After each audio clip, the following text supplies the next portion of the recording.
ওই শ্রোতাদের কাতারে বসে যদি আমাদের আল্লামার নুরানি চেহারার দিকে তাকিয়ে ওয়াজ শুনতে পারতাম, আমাদের হৃদয়টা ঠান্ডা হয়ে যেত, আমাদের তৃষ্ণার্ত হৃদয় শান্ত হতো। সব আজকে আছে, কি যেন নাই, ঠিক কিনা বলেন? আল্লাহ তাআলা প্রতি 100 বছরে একজন মুজাদ্দিদ পাঠায়, প্রতি 100 বছরে একজন মুজাদ্দিদ, যিনি সমাজকে সংস্কার করেন।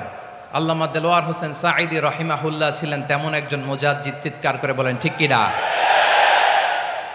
উনি শিরক বিদআতের আস্তানাকে তছনছ করে দিয়েছেন, তাওহীদের বাণীকে সমুন্নত করেছেন, গণমানুষের কাছে তাফসিরুল কোরআনকে জনপ্রিয় করেছেন। আজীবন আজীবন তিনি ইসলামকে বিজয়ী শক্তি হিসেবে দেখার স্বপ্ন দেখতেন।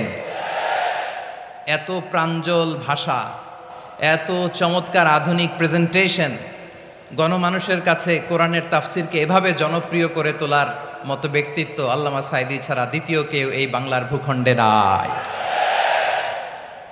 এই যে তাফসিরুল কোরআন, এই যে টার্মিনোলজি, এই টার্মটাই উনি আসলে জনপ্রিয় করেছেন। আমরা আগে জানতাম না যে এভাবে তাফসির করা যায়, এভাবে scientific indications of the Holi কোরআনকে মানুষের কাছে পেশ করা যায়, এভাবে এত জীবন ঘনিষ্ঠ করে, এত ইন্টারেক্টিভ করে কোরআনের কথাগুলো মানুষের কাছে উপস্থাপন করা যায়।